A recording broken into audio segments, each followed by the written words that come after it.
සුබ දවසක් කියලා ප්‍රාර්ථනා කරනවා ලාංකීය ප්‍රේක්ෂක සැමට. තරඟ තුනකින් යුත් ශ්‍රී ලංකා පාකිස්තාන එක්දින තරඟාවලියේ ප්‍රථම තරඟය ඊයේ දිනේදී පැවැත්වුණා. අවාසනාවන්ත ලෙස එය ලකුණු 6කින් පරාද වීමට ශ්‍රී ලංකා කණ්ඩායමට සිදු වුණා. දත්ත වාර්තා පෙනපෙනී තියෙද්දී ශ්‍රී ලංකා විශ්ලේෂකයින් සහ තරඟ ප්‍රධානීන් නායකින්ගත් දුර්වල තීරණ තමයි ප්‍රථම තරඟයේ පරාද වීමට ප්‍රධානම හේතු වුණේ.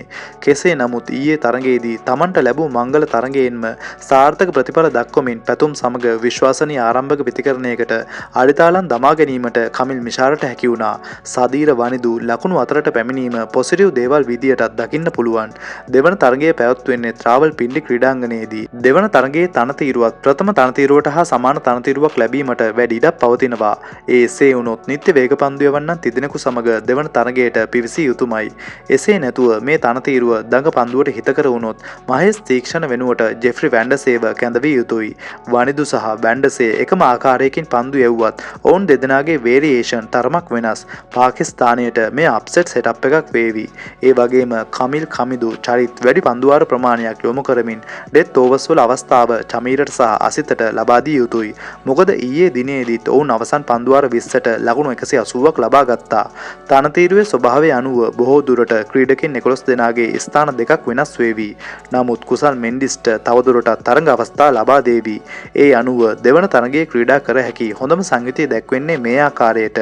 ඒ පැතුම් නිස්සංක කමිල් මිෂාර, කුසල් මෙන්ඩිස්, සදීර සමරවික්‍රම, ජනිත් ලියනගේ, චරිත් අසලංක, කමිදු මෙන්ඩිස්, වනිදු හසරංග, දුෂ්මන්ත චමීර, අසිත ප්‍රනාන්දු සහ ප්‍රමෝද් මදුෂාන් යන ක්‍රීඩකින්. සදීරගෙන් පසු චරිත්ගේ පැමිණීම වෙනුවට ජනිත් ලියනගේ වෙවීම වඩාත් ඵලදායී බවයි මගේ පුද්ගලික මතය.